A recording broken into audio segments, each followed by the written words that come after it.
What's up guys? Ano nga ulit yun? Ano bang mas fix na itawag ko sa inyo? Di ko na pinag-iisipan minsan. Minsan, nandito na ako. Minsan nag-appear na lang ako dito and then, logical yung mga ginagawa ko. At minsan, hindi ko na rin maalala kung ano yung pinagsasabi ko minsan. I don't know. Baka, yung mind ko kasi nag-stream ng factual na logic, but hindi 100% na naalala ko pa rin o kaya kong i-recap, maliban lang kung super rememberable yung mga pinagsasabi ko. Pero kung hindi naman, well, nakakalimutan ko. Pero never mind, I just avoid being complex. So guys, life update.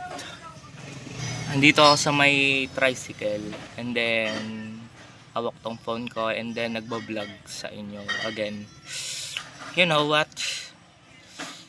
Kung mapadaan man kayo at ma-confuse kayo kung sino tong nagsasalita or something, no, don't worry. Isa lang akong tao na may-ari ng cellphone ko at nagbo-vlog gamit na itong social media account ko. Yun. So life update na nanonood ako kanina ng Kaido Star episode 6 na ako. Anime siya and then nahook lang ako dun sa anime series. Nahook lang ako dun sa thumbnail ng video, which is about dun sa babae na parang circus yung damit. Parang performer siya. At super ganda ng mga pangyayari. Ang daming complexity dun sa pagko-choreograph ng mga mga ipo-perform nila na mga stunts sa harap ng audience. Para siyang performer type ng show siya na may mga include na mga and then acting sila sa stage.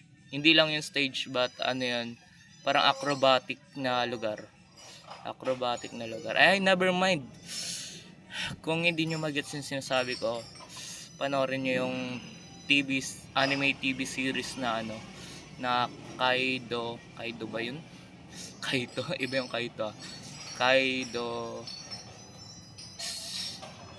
Kaido Stars. Never mind, nakita ko lang rin at nag-enjoy naman ako panoorin. So yan yung ginagawa ko ngayon, just to remind lang, just life update lang.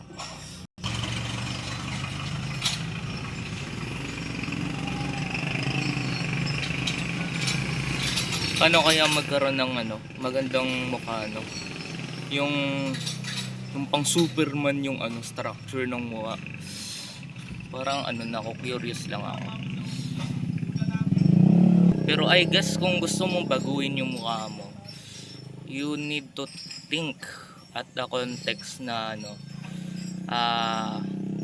aesthetics and surgery or something na babaguhin yung proportion ng mukha. Kasi I don't know kung mawawala yung unique na kasi dinesign ka na ng genetics mo as ganyan yung mukha. Pag pinabago mo yan, well, for personal use lang naman, so I guess wala namang kakaiba doon. But if you're really insecure, well, pwede mo naman pabago yung proportion ng mukha mo, di ba? Pero wag lang umabot sa obsession na maging super unnatural na yung itsura. Sobrang coarse na tingnan, like parang uncanny. Never mind. Nandito ako guys kasi putik, ayaw maghugas sa bahay. Like pag nandun ako sa bahay, baka pahugasin ako ng pinggan eh. Nakakatamad at saka energy demanding yung mga task minsan. Kung pwede nga lang gamitin ko yung ni-recommend sa akin ng AI, multiplier multiplier thinking. Kung saan daw imbis na gawin ko yung mga bagay, maging wise ako mag-isip.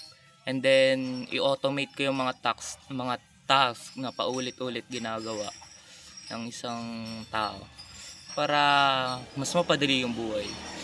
Magbigay ako ng 5 hours sa pag-automate ng task. And then yung result nun, 3 to 5 months na tuloy-tuloy na consistency. Basta long lasting na automation yung resulta. When you apply yung mga ganong architectural thinking sa reality, mas dadali yung buhay mo. Kasi imbis na one by one ka nabubuhay, kunyari one by one, like nabubuhay ako ngayon, maghanap ako ng pagkain, bawat araw maghanap ako ng pagkain. Imbis na araw-araw ka maghanap ng pagkain at isipin kung araw-araw kung saan araw-araw maghanap ng pagkain. Kasi ganun yung isip ng hayop instinctual sila like kung nagugutom sila, maghahanap sila one by one. Pero ang tao, nag-iisip siya sa long lasting. Naghanap sila ng strategy kung paano magkakaroon ng mahabang supply ng mga bagay-bagay na magtatagal ng pangmatagalan. Hindi yung isa-isa tayo, but instead gumagawa tayo ng system para i-farm yung mga bagay-bagay. So kung ma-apply mo sa realidad yung farming method, yung pagpa-farm ng mga bagay, kunwari pagpa-farm ng mga pera, pagpa-farm ng mga task na gusto mo, multiplying method kung saan minomultiply yung mga task na ginagawa mo. Yun yung nire-recommend sa akin ng AI. Nagigets nyo ba ako? O ako lang nakakagets? Ang point ko dito, instead na gawin mo na araw-araw yung mga bagay, gumawa ka ng automation program na gagawin yung task mo na pang matagalan. Like instead na araw-araw mong gawin, ngayon isang beses mo na lang i-execute, and then gagawin na nung automation na yon na limang araw kada araw yung epekto nun. Parang gagawin mo na shortcut yung mga bagay, parang ipapa-automate mo sa mechanical machine. Useful yun kasi instead na maghihirap ka one by one ka, pina-farm mo siya automatically. Mas madali yun. At saka ma-apply mo sa maraming method, maraming aspekto ng buhay. Wala naman, sino naman, may nakakagas ba ng tinutukoy ko? Siguro kung nag-work naman ng maayos yung mind nyo, I guess magigets nyo kung ano yung pinupunta ko dito. And also, I'm trying to optimize my life. And I'm trying to develop a skill na